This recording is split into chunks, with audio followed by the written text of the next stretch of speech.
My mother-in-law moved into my house without my permission, threw out my belongings, and redecorated every room. When I asked her to leave, she told my husband I was abusing her. She turned my home into hers, threw away 10 years of my life, and when I objected, she cried to my husband that I was the problem. My name is Nora Ashworth. I'm 38 years old. I have spent 9 years building a marriage and 7 years building a home. I chose every piece of furniture. I planted every flower in the garden. I painted the living room walls the exact shade of green that took me 4 sample tests to find. I displayed my grandmother's china in the dining room cabinet. Pieces she brought from Ireland when she immigrated at 22 years old. Pieces that survived 60 years of a hard life and were passed to me because she said I was the one who would take care of them. I built a home office in the 3rd bedroom. Bookshelves floor to ceiling. A desk I refinished myself from a piece I found at an estate sale. A reading chair by the window. That room was mine. Fully, completely mine. The only space in the house that was just for me. I love my home. Not in a possessive way, in the way you love something you made. Something that took time and thought and care and money and energy. I want you to understand that before anything else, before the mother-in-law, before the marriage crisis, before any of what came after, I want you to have a clear picture of what I had, because what you lose only makes sense when you understand what it was. I grew up in a family that moved constantly. 6 houses before I turned 18. Never quite settled, never quite rooted. My parents were not bad people, but they were restless people, and I was a child who needed permanence and had to go without it. When Daniel and I bought that house, I was 31 years old. I remember sitting in an empty room on the day we got the keys, looking at the bare walls and the scuffed floors and the afternoon light coming through the windows, and feeling something settle in me that I had not known was unsettled. I was home. Finally, genuinely home. Every choice I made after that, every paint color, every piece of furniture, the garden, the office, was an act of rootedness, of becoming someone who stayed. I loved it the way you love any living thing you've tended. 18 months ago, my mother-in-law moved in. She didn't ask. She was invited by my husband after his father died suddenly, without discussion with me. I agreed. Of course I agreed. She had just lost her husband. She was 68 years old, and she was alone, and she was grieving. Saying no would have been monstrous.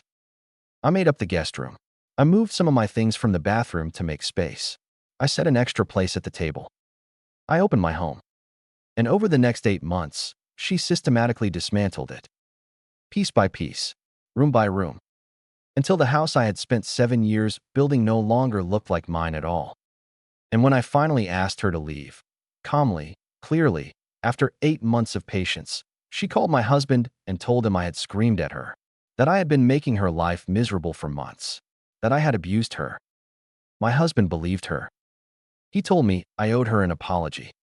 I said, I am not apologizing for asking someone to respect my home. And that is when I understood that the problem was not just his mother. This is the story of what it looks like when the person who is supposed to be your partner becomes someone else's ally, and what you have to decide to do about it. My husband Daniel is 40 years old.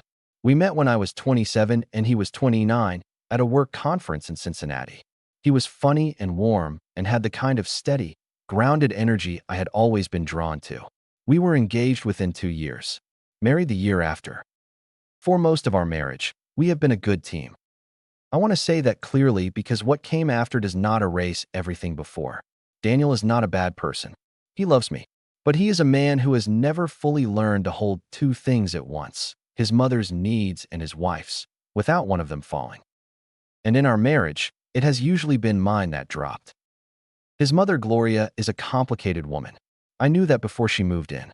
She had been kind enough to me over the years, polite, warm on holidays, complimentary in the particular way that certain women of her generation are complimentary, which is to say, always with a faint undercurrent of implied correction.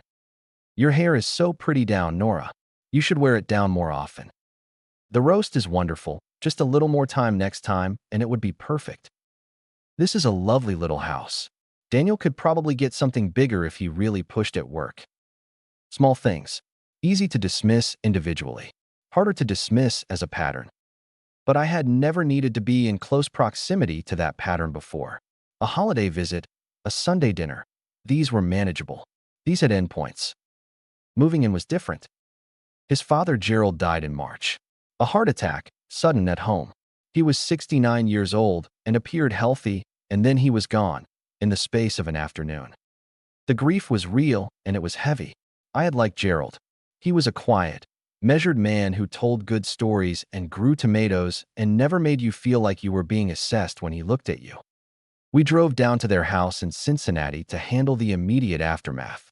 The funeral arrangements, the relatives, the first terrible days. On the third night, Daniel came to bed late and lay in the dark beside me and said, "She can't be alone in that house right now.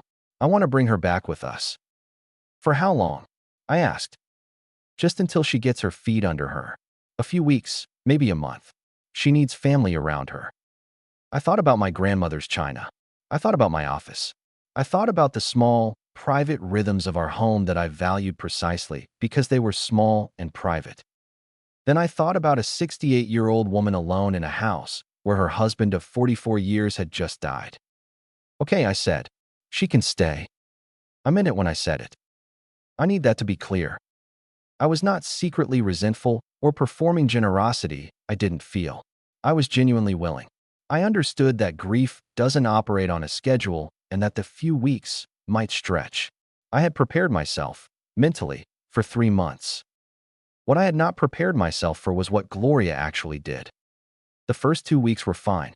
She was quiet, visibly sad, moving through the house in a muted way that made you want to be gentle with her. She slept a lot. She watched television in the evenings.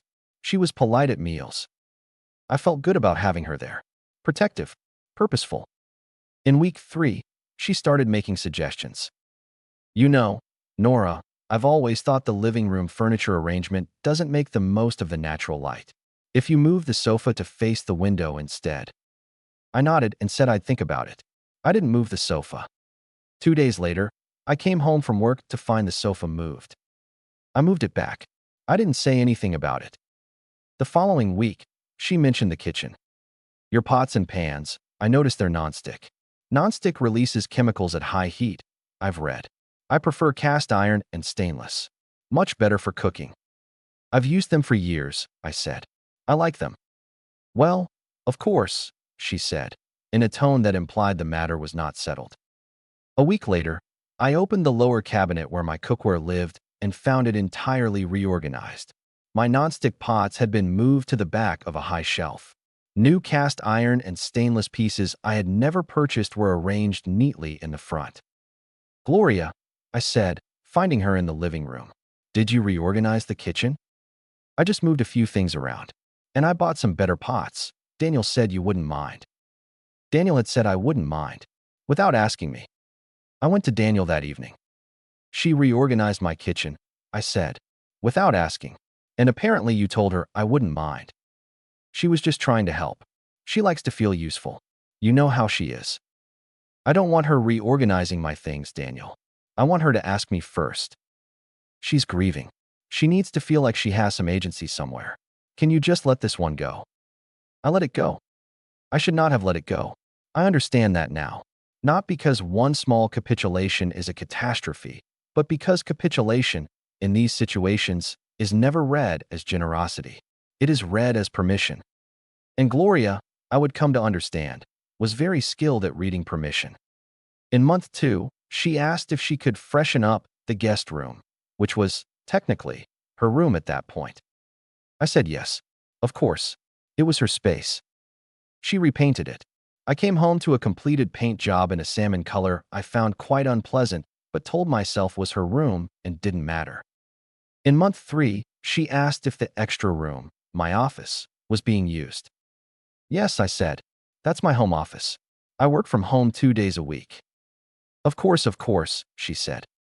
2 weeks later, I came home on one of my office days to find the door open and the room rearranged.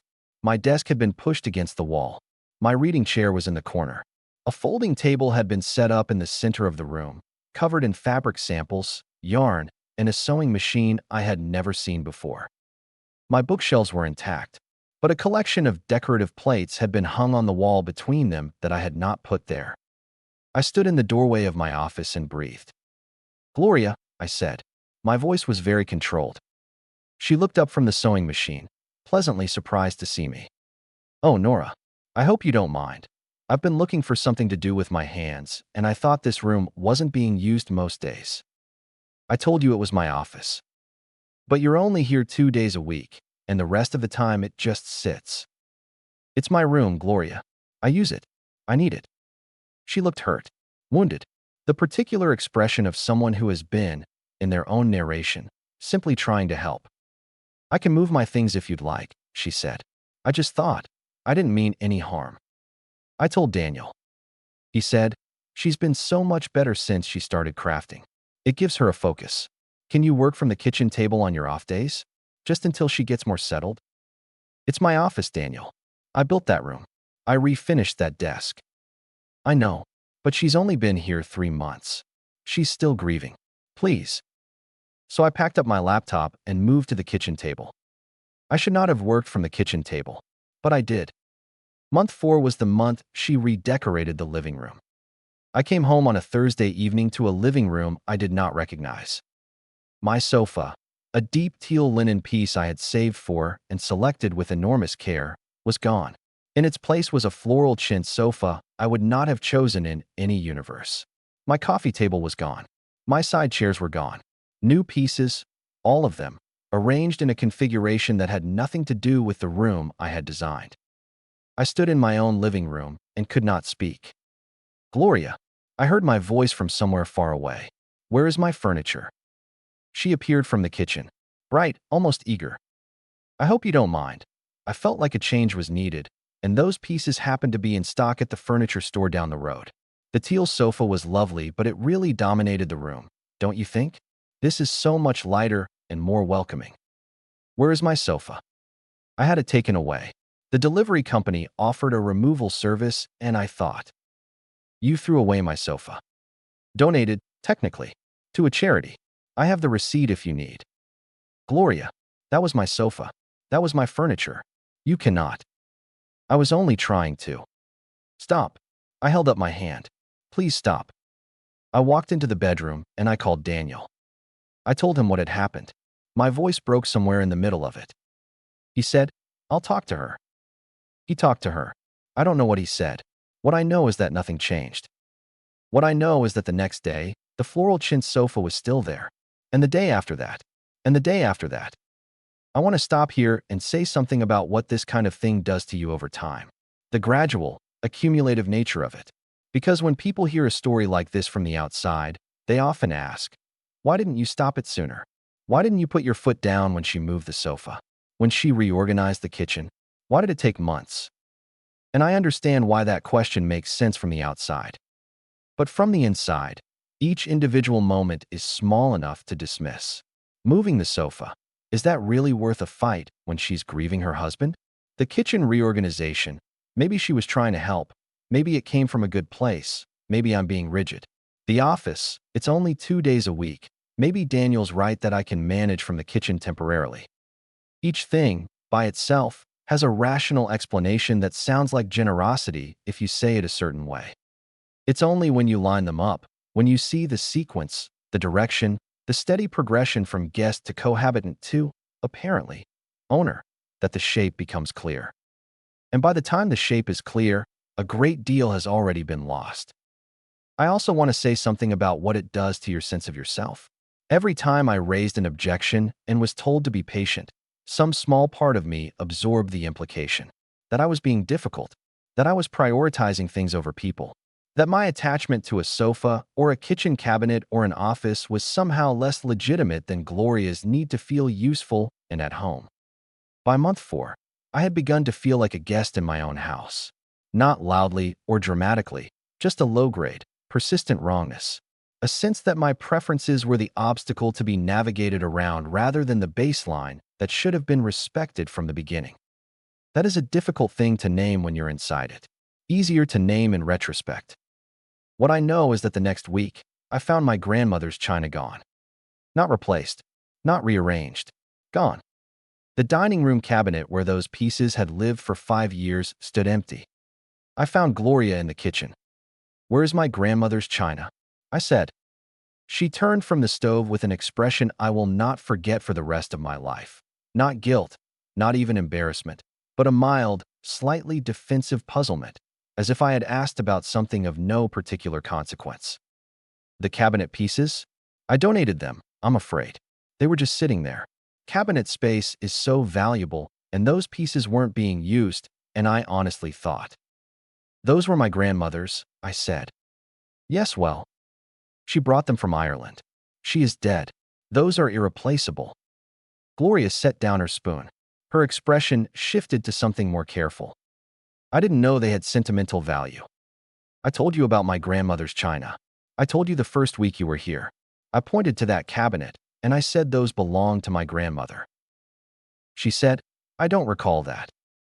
That was the moment something fundamental shifted in me. Not rage. Something colder and more permanent than rage. Recognition. She had not forgotten. She had never forgotten. She had looked at my grandmother's china and made a calculation, and the calculation had come out in favor of the cabinet space. I went to Daniel that night. I told him about the china. I told him everything. The sofa, the office, the kitchen, the repainting, all of it laid out in sequence because I needed him to understand that none of this was isolated. That this was a pattern. That this was 8 months of a pattern, and I had tried to be patient and accommodating and understanding, but that this was the end of my patience. Daniel sat across from me at the kitchen table, and I watched his face do a complicated thing. He was sad. He was conflicted. He believed me. I think he believed me. But I could also see him calculating something, weighing something. "She's grieving, Nora," he said finally. "I know she's grieving. I have been nothing but kind to her for 8 months. I welcomed her into my home. I gave up my office. I worked from the kitchen table.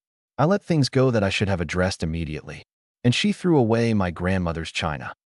She didn't know. She knew. I told her. She's older.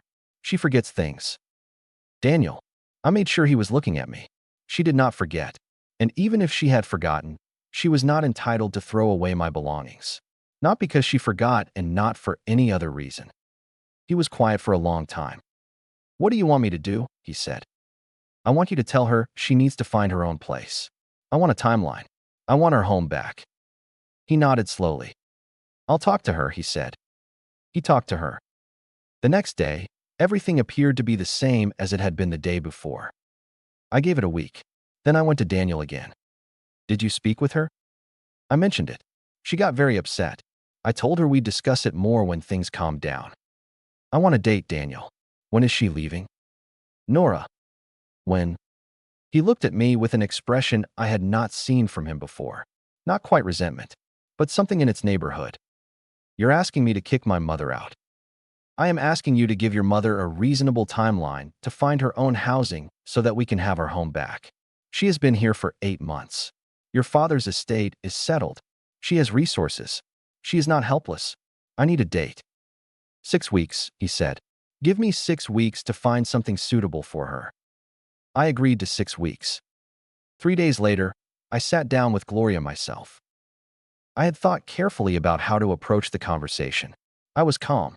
I sat at the dining room table, the one with the now empty cabinet behind it, and I asked her to sit across from me, and I said what I needed to say directly and without cruelty.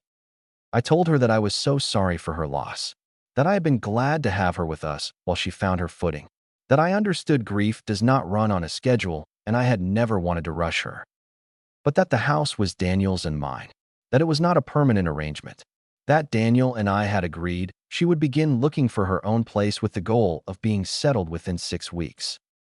I told her I hoped we could get there with warmth and with our relationship intact. She listened to all of this without speaking. Then she said, "I see." And she stood up and walked to her room. 2 hours later, Daniel called me. I was in the backyard. His voice was very different from the one I had left him with that morning. "My mother just called me," he said. "She's extremely upset. I spoke with her this afternoon. I thought we agreed. She said you told her she wasn't welcome here, that you've been making her life miserable for months, that you screamed at her." I stood in the garden I had planted with my own hands, looking at the roses that had come back for the 5th year in a row, and I felt the ground do something strange under my feet. I did not scream at her, I said. I sat across from her at the table, and I spoke to her calmly, and I said exactly what you and I agreed I would say. She's very upset, Nora. She's crying. I understand she's upset. I am also upset. I have been upset for 8 months. I have been patient and accommodating, and she threw away my grandmother's china and replaced every piece of furniture in my living room without my knowledge or consent. And when I finally asked her to begin finding her own place, as you and I agreed she should do, she called you and told you I screamed at her. A pause. Did you tell her she wasn't welcome? I told her it was time for her to find her own home. That is not the same thing.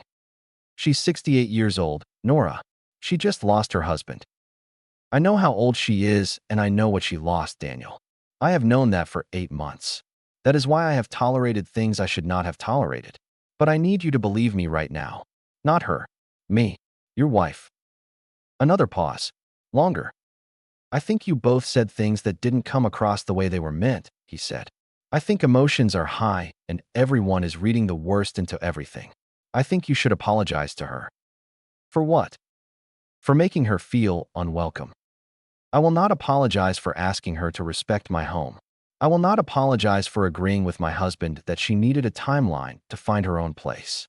I will not apologize for speaking to her calmly and directly about something we had already decided together. Then I don't know what you want from me. I want you to stand with me. I want you to recognize what she has been doing in this house for 8 months. I want you to look at the empty cabinet where my grandmother's china used to be and understand that that is not a small thing. He was quiet. I'll call her back, he said. I'll try to smooth things over. Daniel. He had already hung up. I sat down on the garden bench. The roses were blooming. They smelled exactly as they always had. Nothing in the garden had been touched or reorganized or thrown away. It was the only part of my home that still looked like mine. And I thought about why that was. Gloria had never come into the garden. It was my domain in a way the indoor rooms somehow were not.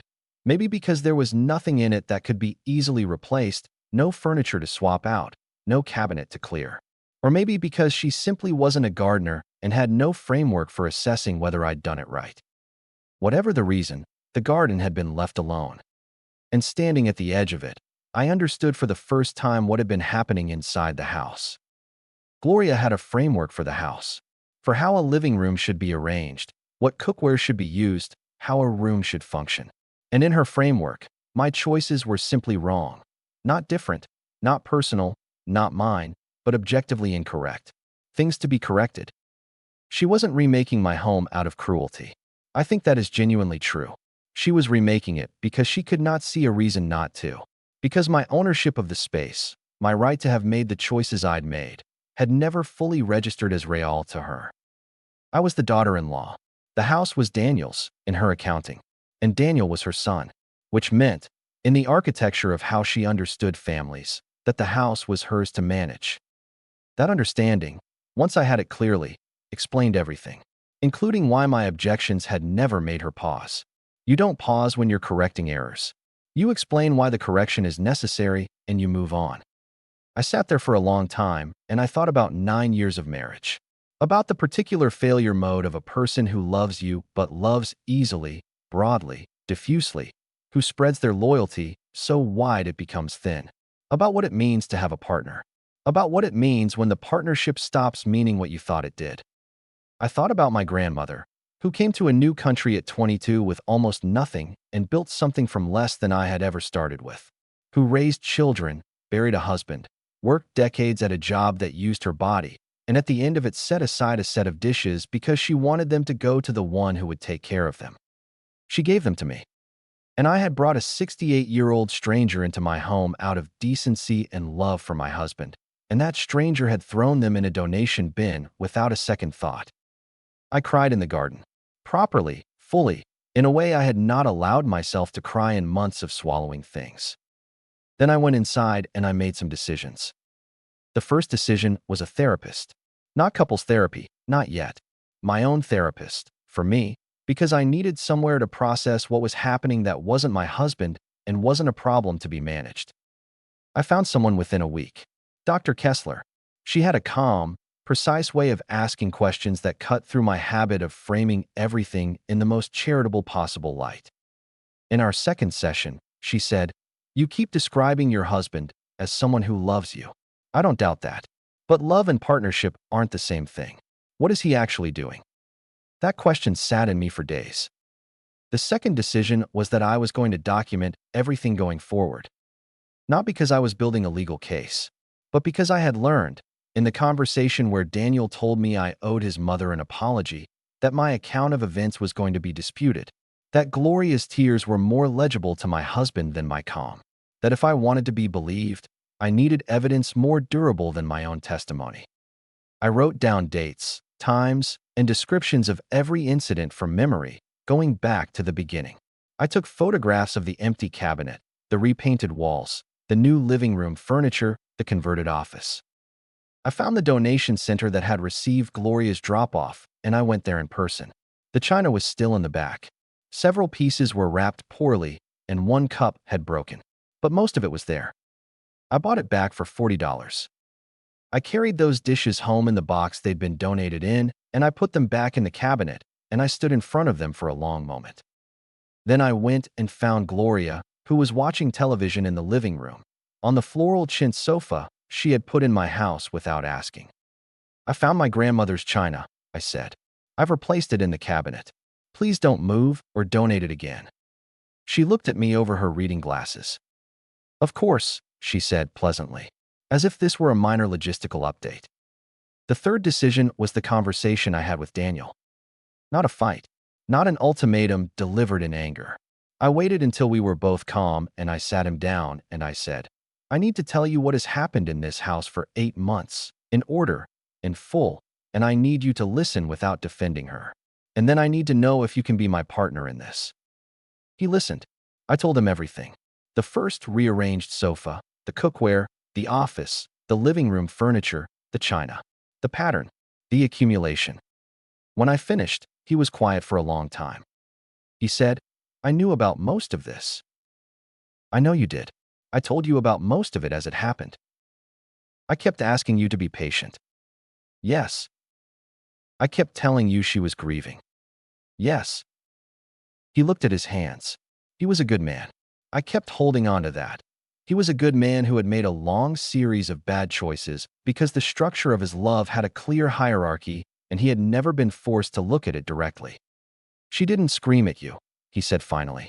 "Not a question." "No, she didn't scream at me." "I know," he said. "I think I knew when she said it."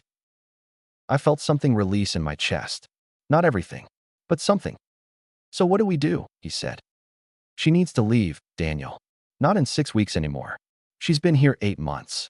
I want 4 weeks. And I want you to have that conversation with her, not me. She'll be upset. She will. And that's okay. She's allowed to be upset. But she is not allowed to treat this house the way she has treated it. And she is not allowed to call you and tell you I screamed at her when I didn't. And she is not allowed to throw away my grandmother's belongings because she decided they weren't worth keeping. Being upset does not make those things acceptable." Daniel looked at me for a long time. "Okay," he said. "Okay. 4 weeks. I'll tell her." He told her the next day. I wasn't in the room. Whatever she said to him, he held the line. She did not speak to me for the remaining 4 weeks of her stay. She moved around the house in a pointed silence that was clearly designed to communicate injury. She called Daniel twice to try to renegotiate the timeline. He held firm both times. She found a senior apartment community about 20 minutes from our house. A perfectly comfortable, well-maintained complex with a community room and organized activities. She moved out on a Sunday afternoon in November. She said goodbye to Daniel in the entryway. She nodded at me from across the room without making eye contact. When the door closed behind her, Daniel and I stood in the living room, the one with her floral chintz sofa that I still hadn't replaced, and neither of us said anything for a moment. "Thank you," I said finally. He nodded. "I'm sorry," he said, "for how long it took." "I know. I kept thinking if I could just keep everyone calm, it would resolve itself." "It doesn't resolve itself," I said. "These things don't resolve themselves. They accumulate. He knew. I think he had always known and had been hoping, against the logic of how things actually work, that he was wrong about that. The months since Gloria left have not been seamless. We have been in couples therapy since January. Not because the marriage is over. I don't believe it is. But because 8 months of Daniel placing his mother's comfort above my home, my belongings, my office, my word, that leaves marks. And marks don't heal by being ignored. They heal by being seen. Our therapist is a direct, no-nonsense woman named Dr. Harmon who does not allow either of us to reframe or deflect. In our third session, she looked at Daniel and said, "When your wife told you something was wrong and you kept asking her to be more patient, what were you actually saying to her?" Daniel was quiet for a moment. Then he said, "That her comfort mattered less than my mother's." Dr. Harmon said, "And was that what you intended?" He said, "No, but it was what I did." That was the beginning of something. Not the end of the problem, but the beginning of actually looking at it. One of the things we have worked on in therapy is what Dr. Harmon calls the cost of invisible labor. The labor of managing your own reactions. The labor of absorbing disruption without complaint. The labor of being the person who notices, tracks, and holds the accumulation of things while the other person says, "Just be patient," and genuinely believes that patience is free. It is not free. Patience of that kind costs something real. It costs a piece of your sense that your own observations are accurate, a piece of your confidence that your needs are legitimate, a piece of the certainty that the person beside you is truly paying attention to you, and not just to the louder signal in the room. By the time the china was gone, I had given away a great deal of those things quietly and without being asked, and the work of getting them back has taken longer than the 8 months it took to lose them. I also want to name something that therapy has helped me see more clearly. Daniel did not side with his mother because he loved her more than he loved me. I believe that is true.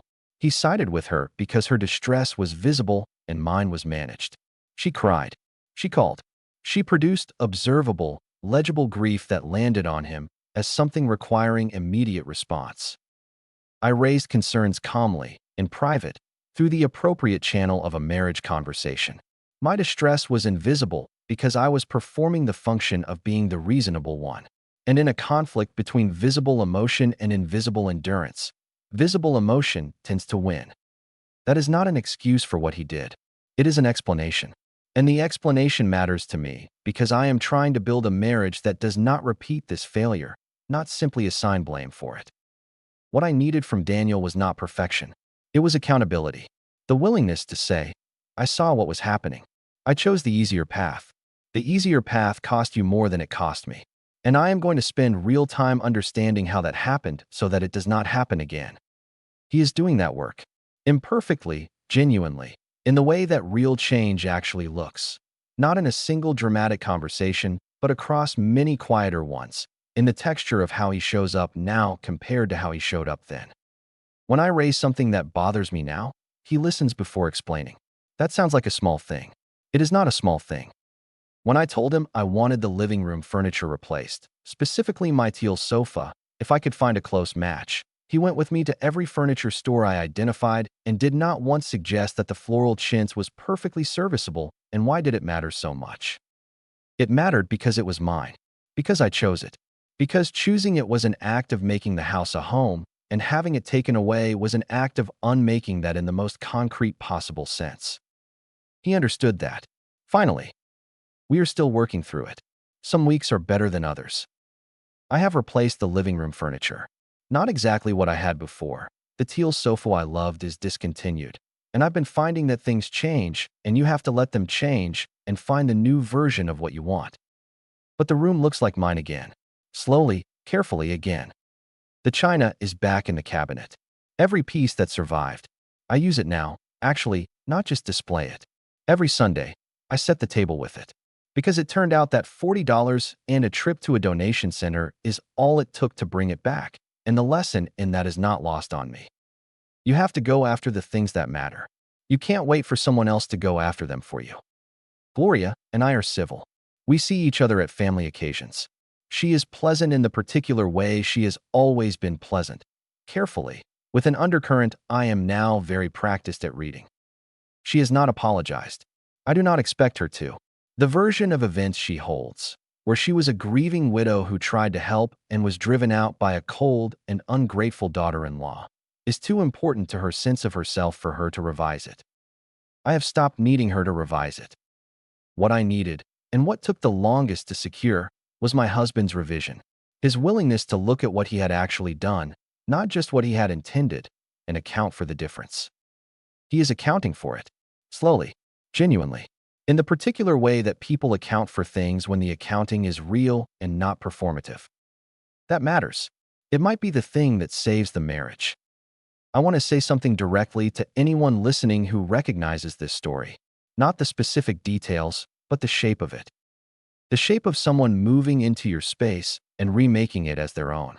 The shape of a partner who loves you but protects someone else. The shape of raising objections calmly and being told you're the problem.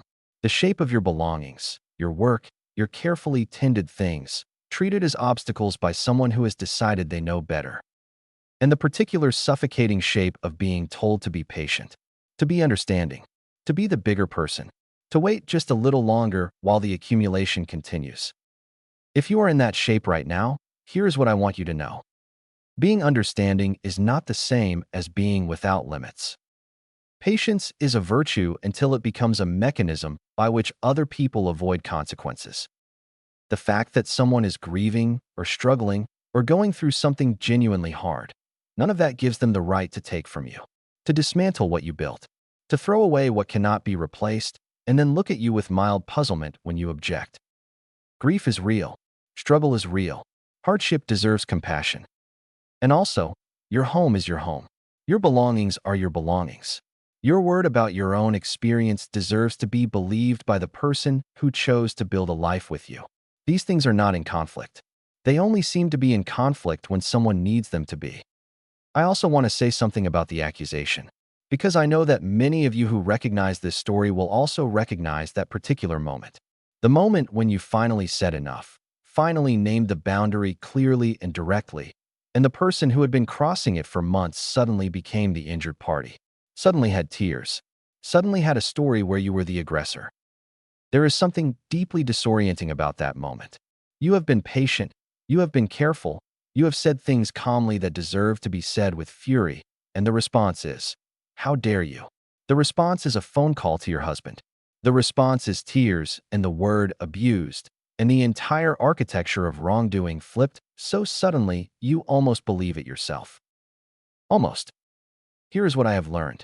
The person who reacts to a clear, calm, respectful boundary as though it were an act of violence is often the person who has never expected to encounter one, who has operated for so long without limits that the presence of a limit reads as an attack.